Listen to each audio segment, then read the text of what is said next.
drifter. Champion! Galing siguro mo manihan na ito. Kotse lang naman pala yun eh. Yung tatay ko, ang dinidrift, truck sa bundok. Truck? Sa bundok? Galing. Napakahina ng tatay mo. Palagi sa tatay ko. Kaya rin naman yun. 18-wheeler. 18-wheeler? Oo. Sumisip yun. Saan? 18-wheeler? Sumisete? Sagad?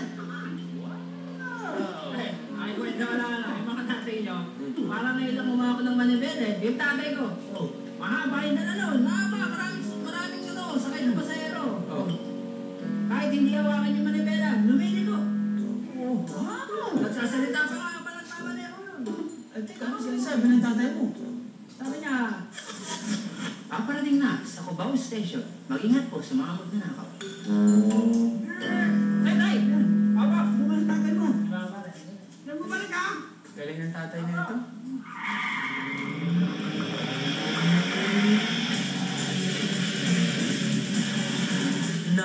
Nangangakaba sa husay na pagmamaneho?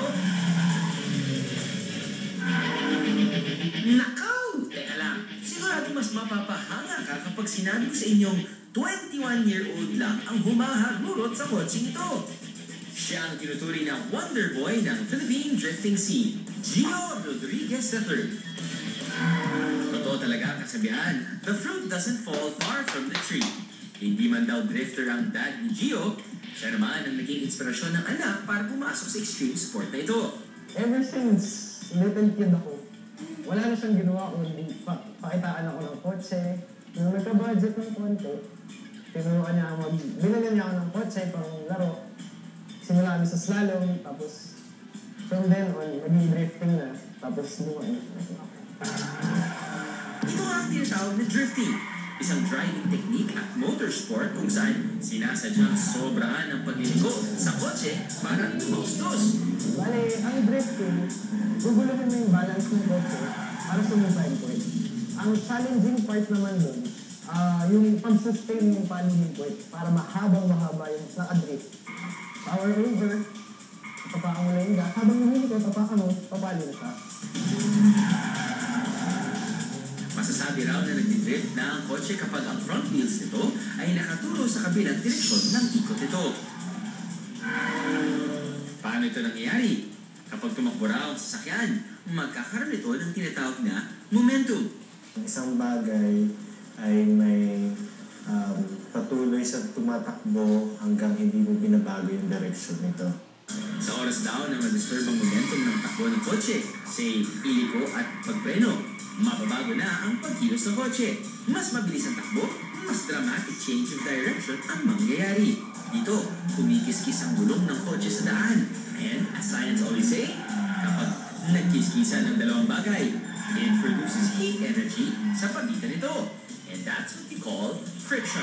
Kaya naman kailangan mo ng friction na yun kasi kailangan mo gumawa ng pag-ikot o yung pivot mo. Kung hindi maganda yung kapit ng mga ng front wheel mo, for example, hindi pwede kang dumausdos at hindi maganda yung maneuver mo at lumampas ka doon sa daan. Kaya kung biglang umulan, tulad ng nangyayari habang nagdidrift si Gio, kailangan daw maging extra careful sa pag-control ng kotse. Mas magiging madulas kasi yung daan, kaya mas madaling mag-slide ang gulong ng sasakyan. This means konting friction na lang ang mapoproduce sa pagitan ng gulong at daan.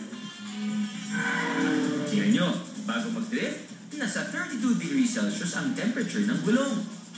Ngayon, magdidrift ako ng dalawang figure 8 saka isang 360. Tapos titignan natin kung nagbago yung temperature ng gulong.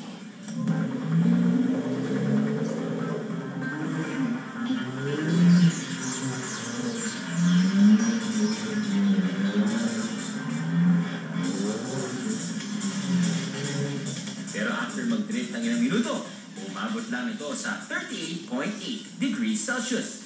A little more than 6 degrees lang ang itinaas nito. Siyempre, medyo nabasa at hindi madaling uminit yung rubber tires mo. Yung ulan, napadali niya yung pag-ikot, kaya mas hindi naman kinailangan ng gumasgas doon sa daan. Kaya hindi nag-init masyado. Sa drifting, importante raw na rear-wheel drive ang sasakyan. This means yung mga gulong sa likuran ang may hila para umabante, umatras at lumiko ang sasakyan. Makakatulong din daw na nakapaling palabas by a little less than 90 degrees ang mga gulong na sasakyan. Ito yung sinasabi ng drifters na negative camber. Di pag na-negative yung camber, tapos lumiko ka, kumakapit yung gulong. Kasi yung patch, diretso. And one more drifting secret. Better daw kung mas mababa ang body ng sasakyan. Lowered kumbaga, may iwasan daw kasi na tumalsik ang kotse kapag mas mababa ito. Ay ito yung tawag natin center of mass. Yung center of mass, kung saan yung bigat mismo ng sasakyan nakalagay, gusto mong ilapit sa malapit sa daan para hindi siya lumipad.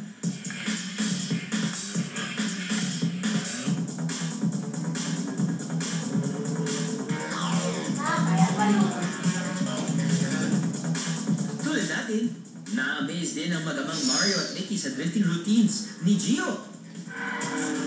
Fan driver si Daddy at driver din ang favorite activity ni Mickey. Bilang Father's Day gift kay Daddy Mario, pasusubukin natin siyang mag-drift ng kotse.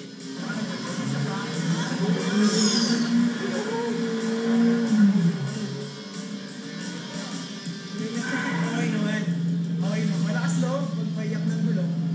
Yun lang natatakot sa ito. Pero, mabilis matuto si Daddy. Sobra. Ang galing-galing niya.